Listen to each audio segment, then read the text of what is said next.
America के मगरबी हिस्से में लॉस वेगस शहर से तकरीबन 83 मील जनूब में बसा नवाडा का एरिया 51 एक पुरअसरार तरीन इलाका है। ये ऐसी जगह है जहाँ के इंच इंच पर सख्त तरीन सिक्योरिटी मौजूद है। आसमान और जमीन दोनों सील हैं। इस पर गैर ममनुआ इलाके का बोर्ड लगा है। ना ही किसी जहाज को यहाँ से उड़ने की इजाजत है और ना ही किसी इंसान को इसके पास भटकने की।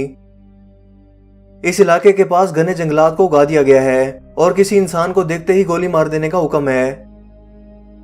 इस इलाके के कदम कदम पर लिसनिंग डिवाइसेस जो सुई के गिरने की आवाज को भी धमाके की तरह सुनती हैं और कैमरास जो बारीक से बारीक चीजों की भी निशानदेही कर सकते हैं हर वक्त निगरानी में मसरूफ रहते हैं। गर्ज ये कि ये एक नो गो एरिया है जहां किसी परिंदे को भी पर मारने की इजाजत नहीं। लेकिन सवाल यह है कि अमेरिकी धरती का ये कोना इतना डरावना और पुरअसरार क्यों है? आखिर ऐसा क्या राज है जिसे खौफ और हरास फैलाकर दुनिया की नजरों से छुपाया जा रहा है? क्या इस जगह कुछ ऐसे तजर्बात और इजादात की जा रही हैं जो किसी तरह दुनिया के सामने मंजर आम पर आ गईं तो दुनिया का नक्शा बदल सकती हैं? या फिर ये महज लोगों को खौफ और हरास में मुब्तला करने की साजिश है? अगरचे ये इलाका खुफिया तरीन सरगर्मियों का हिस्सा है और यहाँ अमेरिकन एयरफोर्स का ठिकाना है, लिहाजा इस मामले में मालूमात इंतहाई कलील हैं। लेकिन आज की वीडियो में हम एरिया 51 की तमाम कहानी से पर्दा उठाएंगे और इससे वाबस्ता राज जानेंगे जिससे दुनिया आज तक नावाकिफ है। दोस्तों, अमेरिका की आजादी के बाद कई दहाइयों तक किसी को भी एरिया 51 नामी इलाके का पता नहीं था। 1955 में पहली बार वियतनाम वॉर के वक्त CIA ने इस इलाके की मौजूदगी और इसके वजूद को कबूल किया। इससे पहले इस इलाके की ना तो कोई पहचान थी और ना ही इसका कोई नाम था। 2013 में CIA ने अपनी ऑफिशियल दस्तावेजात में पहली बार इस इलाके का जिक्र एरिया 51 के नाम से किया और यूं पूरी दुनिया की नजरें पहली बार इस जगह पर पड़ी जो नवाडा के इलाके में मौजूद 17 किलोमीटर का इलाका था।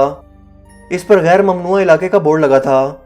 इसके अंदर क्या चल रहा है ये कोई नहीं जानता था, मगर पूरी दुनिया को हैरत का झटका इस वक्त लगा जब इस इलाके में मौजूद अमेरिकन हाईवे 375 का नाम बदलकर एक्स्ट्रा ट्रांसेशियल हाईवे रख दिया गया, यानी एलियन और UFOs यानी अनआइडेंटिफाइड फ्लाइंग ऑब्जेक्ट्स की गुजरगाह।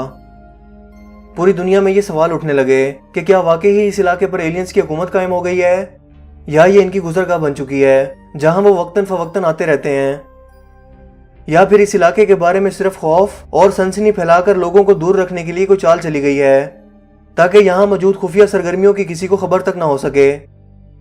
ये सवाल एक लंबे अरसे तक मौमा बना रहा, मगर फिर एक ऐसा हादसा हुआ जिसने आखिरकार इस राज से पर्दा उठा दिया। तारीख में इसे रोजवेल इंसिडेंट कहा जाता है। यह 2 जुलाई 1947 को बुध की एक शाम थी जब न्यू मैक्सिको के इलाके रोजवेल में एक उड़न तश्तरी या UFO हादसे का शिकार होकर जमीन पर गिर पड़ी। रोजवेल आर्मी एयरबेस ने इन उड़न तश्तरियों को कब्जे में ले लिया। इनमें 8 अजनबी एलियन सवार थे जिनमें से 6 मर चुके थे जबकि 2 अभी तक जिंदा थे। ये तजर्बाती तौर पर उड़ने वाले UFO जहाजों की खुफिया टेक्नोलॉजी थी जो किसी तरह टेक्निकल खराबी की बदौलत जमीन पर गिर पड़ी और दुनिया की नजरों में आ गई। इस खुफिया UFO टेक्नोलॉजी को एरिया 51 में ही बनाया जा रहा था। 8 जुलाई 1947 को इस रोजवेल हादसे की खबर अखबारों की शह सुर्खियों में कुछ इस तरह से थी: RAAF capture flying saucer on range in Roswell region, यानी मैक्सिकन एयरफोर्स ने एक उड़ती हुई UFO को रोजवेल के इलाके में खेत से पकड़ा है।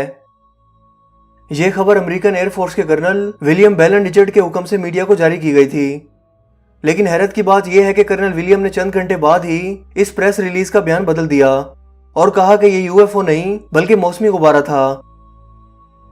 दोस्तों, आप जरा गौर कीजिए कि क्या अमेरिकी एयरफोर्स के कर्नल को इतनी भी पहचान नहीं थी कि ये कोई गुब्बारा है या UFO नामी उड़न तश्तरी, जिससे ये साफ जाहिर है कि कर्नल विलियम के पीछे मौजूद खुफिया ताकतें ये नहीं चाहती थी कि एलियंस का खौफ और उड़न तश्तरी या UFO टेक्नोलॉजी की तैयारी का राज जो वो एरिया 51 में छुपा रहे हैं वो किसी तरह दुनिया के सामने आए। तमाम अखबारात को भी धमकियां दी गई कि वो यही लिखें वरना इन्हें जान से मार दिया जाएगा। मैक ब्रेजल सच नामी साइंटिस्ट ने 9 जुलाई 1947 को एक मजमून लिखा और बताया कि मैंने खुद इन चीजों का मलबा देखा है जो मैक्सिको के इलाके रोजवेल में गिरी थी और मैं ये हल्फन कहता हूं कि वो मौसमी गुब्बारे नहीं थे। इस इंकिशाफ के बाद ब्रेजल को गायब कर दिया गया और जब वो वापस आया तो इसने फिर कभी इस मौजू पर कोई बात न की और हमेशा की चुप साध ली। इससे पहले एरिया 51 में एडवांस जंगी हथियार और स्टेल्थ टेक्नोलॉजी को तैयार किया गया, ये रडार की पकड़ में नहीं आ सकती थी और ना ही इसकी कोई आवाज आती थी, जिसका पर्दा रूस ने 1988 में उठाया और एरिया 51 की कुछ तस्वीर खला में मौजूद अपने सैटेलाइट की मदद से जारी की, जहां अमेरिकी एयरफोर्स को इन जहाजों की मशकें करते देखा गया। इन हथियारों को वर्ल्ड वॉर 2 में भी इस्तेमाल किया गया, लेकिन इससे पहले अमेरिका इनके वजूद से ही इनकारी था। और इसके बाद हाइपरसोनिक जहाज बनाए गए जो आवाज की रफ्तार से भी 8 गुना तेज उड़ते हैं, यानी 6000 मील पर घंटा की रफ्तार।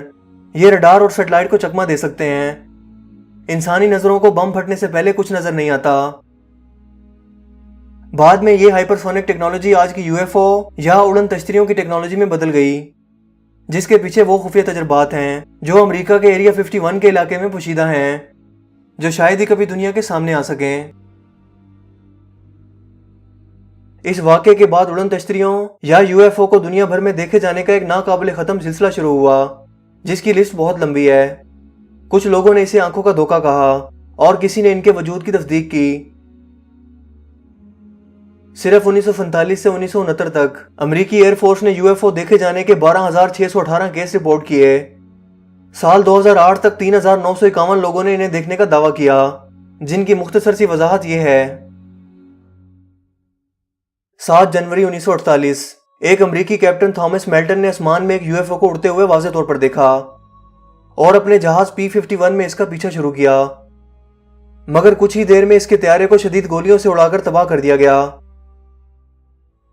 इस हादसे पर अमेरिकन एयरफोर्स ने एक अजीब बहाना बनाया, जो शायद सुनकर आप भी मुस्कुरा दें, कि कैप्टन मेंटल वेनस सितारे को खोजने जा रहे थे। क्या आप भी इस बात पर यकीन करेंगे? यकीनन नहीं, क्योंकि यह एक मनगढ़ंत वजाहत थी ताकि लोग इन यूएफओस के बारे में ना जान सकें। 1952 में 13 जुलाई से 29 जुलाई तक वॉशिंगटन डीसी में व्हाइट हाउस की इमारत पर यूएफओ देखे जाते रहे। ये 20 यूएफओ या उड़न तश्तरियां थी जो व्हाइट हाउस के गिर्द चक्कर लगा रही थी। जब जेट तैयारे इनके खोज के लिए रवाना हुए तो ये फौरन से पहले नजरों से गायब हो गईं। इस वाक़े की तफसीलात जानने के लिए अमेरिकी अवाम के शोर शराबे पर प्रोजेक्ट ब्लू बैग नामी मंसूबा शुरू किया गया, ताकि इस वाक़े की तहकीकात करके हकायक का पता चलाया जा सके। और इस मिशन के निगरान कैप्टन एडवर्ड जे रेपलेट ने इसकी रिपोर्ट तलब की, जिन्हें एक हैरानकुन जवाब दिया गया कि ये उड़न तश्तरियां नहीं बल्कि मौसमी असरात थे। और जाहिर है कि कैप्टन रेपलेट के पीछे एक गिरोह था जो ये नहीं चाहता था कि इस वाक़े की तफसीलात मंजर आम पर आए। 1952 में ही अमरीकी सेक्रेटरी बराए बहरी वजारत डॉन कैम्बल हवाई जजीरे के ऊपर से सफर कर रहे थे। इस दौरान उन्होंने उड़न तश्तरियां देखी जो इनके तैयारे के गिर्द चक्कर लगाने लगी, जैसे कि इनके तैयारे की छानबीन और तफ्तीश कर रही हों। डॉन कैम्बल ने लैंडिंग के बाद जब इसकी वजाहत तलब की तो इन्हें कहा गया कि अगर अपनी नौकरी बचाना चाहते हो तो जो भी देखा है इसे भूल जाओ। 1999 में न्यूयॉर्क के इलाके हैटन में एक अपार्टमेंट की 12वीं मंजिल पर अपने शोहर के साथ सोई हुई लिंडा नामी खातून को यूएफओस ने अगवा कर लिया और इसे तजर्बात के बाद छोड़ दिया। 23 जनवरी 2008 को जनूबी हिंद में 5 उड़न तश्तरियां एक साथ देखी गईं। ये कई मिनट तक बहुत नीचे जमीन पर घूमती रहीं। इसके कुछ अरसा बाद 28 अगस्त 2008 को बरोज़ जुमेरात भारत के शहर मुंबई में साहिल समंदर गेटवे इंडिया पर सैर सपाटे के लिए आने वाले लोगों का हजूम था। लोग मूवी कैमरों और मोबाइल फोन की मदद से एक दूसरे की तस्वीरें बना रहे थे। ये दिन की रोशनी का वक्त था। अचानक साहिल पर एक बड़ी उड़न तश्तरी नमूदार हुई और लोगों ने अपने कैमरे इसकी जानिब कर दिए, जिससे यह मंजर वीडियो में कैद हो गया।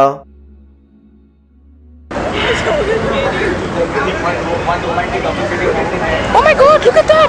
What is that? ये उड़न तश्तरी 4 सेकंड के लिए नजर आई और फिर कहीं गायब हो गई। गर्ज इस तरह के लातादाद वाकयात भरे पड़े हैं जो यूएफओ की मौजूदगी और इसकी खुफिया तैयारी के सबूत पेश करते हैं। ये यूएफओ किसी जदीद मेटल की बनी है जो बहुत ज्यादा चमकदार होती हैं और दूर से देखने में तेज रोशनी की तरह नजर आती हैं। ये अपना साइज बड़ा और छोटा कर सकती हैं।